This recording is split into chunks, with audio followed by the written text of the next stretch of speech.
नमस्ते science fans. क्या तुमने कभी आसमान की तरफ देखकर सूरज और चांद के बारे में सोचा है? वो ऊपर घूमते रहते हैं, है ना? कभी कभी वो एक दूसरे के साथ लुका छिपी का खेल भी खेलते हैं। इस कॉस्मिक गेम को हम ग्रहण कहते हैं। सच, ग्रहण आसमान में पहेली की तरह होते हैं और हम उनके बारे में सब कुछ सीखने वाले हैं। क्या तुम एडवेंचर के लिए तैयार हो? चलो चलें।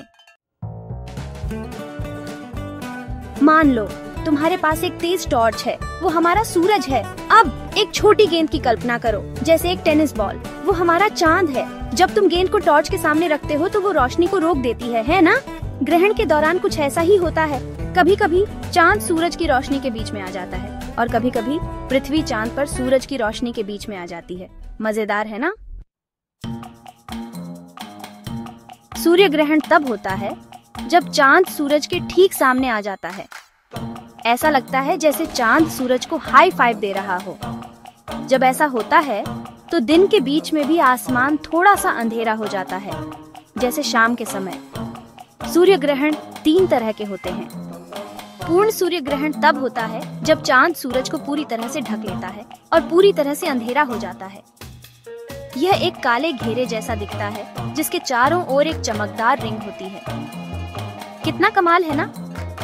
फिर आंशिक सूर्य ग्रहण होता है जब चांद सूरज के बस एक हिस्से को ढक लेता है, जैसे किसी बिस्किट में से एक टुकड़ा निकाल लेना। और कभी कभी हमें एक वलयाकार सूर्य ग्रहण मिलता है, जहां चांद सूरज के बीच वाले हिस्से को ढक लेता है और सूरज की रोशनी का एक चमकदार रिंग दिखाई देता है। ये आसमान में आग के छल्ले जैसा दिखता है। याद है कैसे पृथ्वी चांद पर सूरज की रोशनी के बीच में आ सकती है? यही चंद्र ग्रहण है। यह तब होता है जब पृथ्वी सूरज और चांद के ठीक बीच में आ जाती है और चांद पर अपनी परछाई डालती है। चंद्र ग्रहण भी अलग अलग प्रकार के होते हैं। पूर्ण चंद्र ग्रहण तब होता है जब पूरा चांद पृथ्वी की परछाई से ढक जाता है, क्योंकि थोड़ी सी सूरज की रोशनी अभी भी चांद तक पहुंचती है, इसलिए चांद लाल नारंगी रंग का दिख सकता है। इसलिए कुछ लोग इसे ब्लड मून कहते हैं। डरावना है ना? आंशिक चंद्र ग्रहण भी होते हैं, जहां चांद का केवल एक हिस्सा ही अंधेरा होता है। और अंत में उपछाया चंद्र ग्रहण नाम की भी एक चीज होती है। यह वाला देखना थोड़ा मुश्किल होता है, क्योंकि चांद पृथ्वी की हल्की बाहरी परछाई में ही होता है। तुम सोच रहे होंगे, अगर सूरज, पृथ्वी और चांद हमेशा घूम रहे हैं तो हर महीने ग्रहण क्यों नहीं होते? ऐसा इसलिए है क्योंकि पृथ्वी के चारों ओर चांद की ऑर्बिट थोड़ी टिल्टेड है। एक कार की कल्पना करो जो एक ऐसे ट्रैक पर रेस लगा रही है जो थोड़ा सा स्लैंटेड है। इस टिल्ट की वजह से चांद, पृथ्वी और सूरज हमेशा ग्रहण के लिए परफेक्टली लाइन अप नहीं होते। यह एक ऐसे हूप में गेंद फेंकने जैसा है जो हमेशा घूम रहा हो, लेकिन कभी कभी सब कुछ बिल्कुल सही लाइन अप हो जाता है और हमें आसमान में एक शानदार ग्रहण देखने को मिलता है।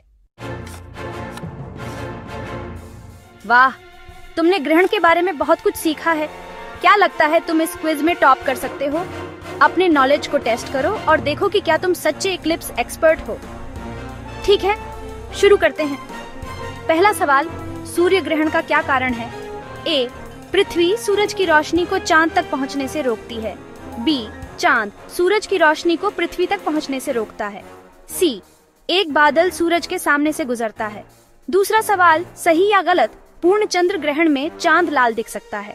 तीसरा सवाल, वलयाकार सूर्य ग्रहण क्या है? ए, जब चांद सूरज को पूरी तरह से ढक लेता है। बी, जब चांद सूरज के बीच वाले हिस्से को ढक लेता है और रोशनी का एक छल्ला दिखाई देता है। सी, जब चांद सूरज के केवल एक हिस्से को ढकता है। चौथा सवाल, हर महीने ग्रहण क्यों नहीं होते? ए, क्योंकि चांद बहुत छोटा है। बी, क्योंकि पृथ्वी के चारों ओर चांद की ऑर्बिट टिल्टेड है। सी, क्योंकि सूरज बहुत दूर है। पांचवा सवाल, किस प्रकार का चंद्र ग्रहण देखना सबसे मुश्किल होता है? ए, पूर्ण चंद्र ग्रहण। बी, आंशिक चंद्र ग्रहण। सी, उपछाया चंद्र ग्रहण। बधाई हो एक्सप्लोरर्स, तुमने कॉस्मोस की यात्रा की है, सूर्य और चंद्र ग्रहण के बारे में सीखा है और क्विज में भी टॉप किया है। हमेशा ऊपर देखते रहना याद रखना और अपने आसपास की दुनिया के बारे में सवाल पूछते रहना। Science rules.